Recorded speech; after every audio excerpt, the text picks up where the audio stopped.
You want to get in shape, but you're either busy with work or other life commitments throughout the week. And the days where you don't have work or commitments, you kind of want to relax and wind down. You're mentally fatigued and drained. You've been working Monday to Friday, and just can't be bothered to drag yourself into the gym.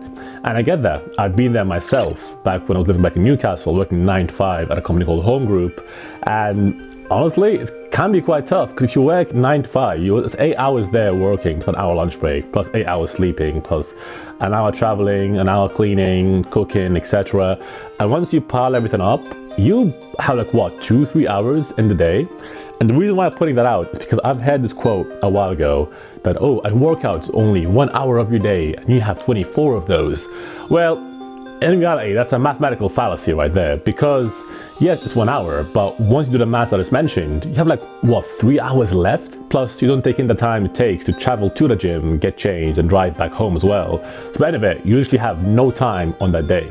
But fear not, my friend, that is why I am here. My name is Mustafa. I am a qualified level 3 personal trainer. I've studied personal training and muscle therapy in Newcastle for 2 years, as well as have been training myself for the past decade. I made a physique that personally I am very proud of. And in this video, I'm going to show you what I used to do working full-time, the split that I did, and how I went about getting in shape that allowed me to build the physique that I have while working a 9 to 5 job. First things first, the split you should be doing, I'm not going to waste your time and get straight into it, is a full body split. Now, some of you may disagree with me here and to say something like, but Mustafa, my friend says I should do a push-pull legs or a bro split. But Mustafa, Arnold does a bro split, C-Bum does a push-pull legs. Yes, I agree with you, and nothing against those splits. In fact, they can be optimal under the right scenario. But the thing is, with those guys, they're more advanced. So generally, different splits will work for different fitness levels. At the beginning stage or the first year of training, or someone who has less experience with training, your muscles are very sensitive to growth. Usually, you don't need that much tension to generate results. While in comparison, someone like Arnold or Chris Bumstead, those guys have been training for years, decades even. So for them, in order to stimulate enough stimuli to grow the muscle, to build up enough tension, because you build muscle by applying tension and breaking it down, they need to give pretty much a full training session towards one muscle group or 2 muscle groups in that day. While for you, someone with less experience, you can train your full body in 1 day and everything will grow at a good rate. You generate enough stimuli on your arms, legs, everything to produce very good results. Plus, there's the factor of realism. Realistically, when I was working 9 to 5, I would always say, oh dude, I'm gonna train, I'm gonna go 5 days a week. But then I hit maybe 1 or 2 days, then I feel bad for not training the amount I said I was gonna do. Then I end up going for a while, and then I find myself falling back out of the gym because I've set these really high expectations, and then I struggle to fulfill them, which kind of builds this negative mindset, negative feedback loop. So by just setting yourself to train 3 times a week, doing full body, you are able to set realistic goals. We kind of lower your ego a little bit, because for me, I set tasks that are way too big, and then when I fail, I feel like shit. So maybe you're like me, I don't know. But by setting the goal to train 3 times a week, and hey, maybe do more if you have the energy and have the time, then sure. So you train 3 times a week, where you do 2 variations of full body A, full body B.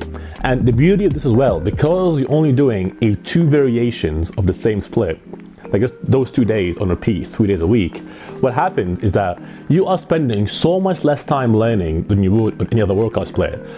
Let's say each training day, you would do 7 exercises. On a bro split, that's 5 days, 5 times 7, that's 45 exercises you have to learn.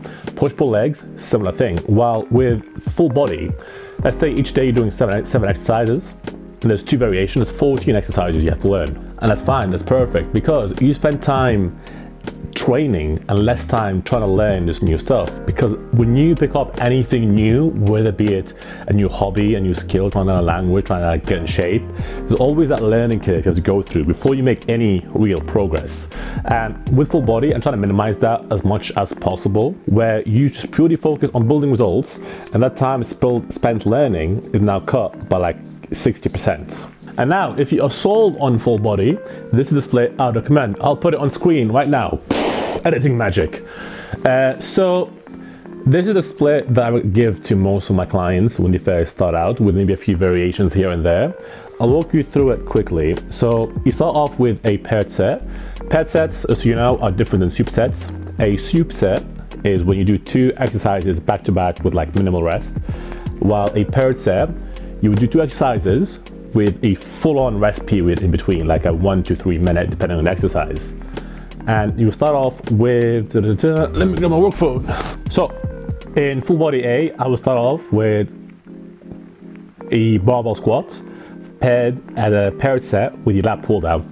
Now, depending on your gym's layout, if things are far away, then just ignore the paired sets. Just do regular sets. We do a set, regular rest period, and then 2-3 sets on the next exercise. If your gym is less busy or your gym has the ability, the way things are placed, we can do paired sets, then do it. I recommend it. You'll save so much time in your workouts.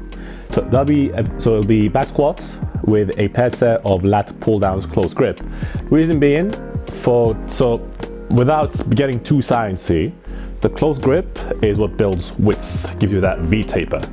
And the wide grip is what gives you the thickness, gives your back, makes it look wider, makes it look thicker. So for most guys and most women want to get an hourglass figure, guys want to get a V taper, I would usually go with the close grip, plus it's a bit easier to do as well. Then on paired set B, I would do a hip extension with an incline press. This can be dumbbell or barbell, depending on preference. I would usually go with barbell for most beginners because it's a bit easier to do, takes less time to learn, and is like 90% as effective as dumbbell in my opinion.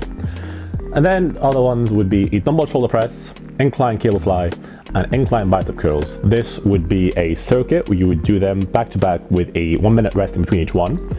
Then followed by 2 sets of weighted floor leg raises, just an ab exercise.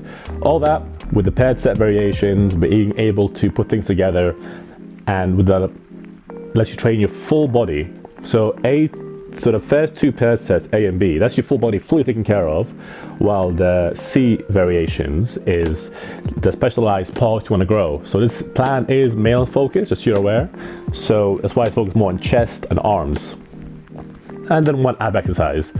If you want to learn more about this format, I've learned this from a book called Ultimate Performance, the 12-week transformation plan. I would read books about the physical training to expand my knowledge. If you want to buy it, I'll leave a link in the description. Not sponsored, by the way, just a good book that I read recently. Then full body B, similar format. You do split squats. This helps to build fix imbalances. Plus, it's really good for building your posture as well. Most people have one side they'll lean on while sitting on the bus, or one side that gets overstretched. So with this, it lets you work on any imbalances, improve your posture. Improving your posture actually makes you look more muscular.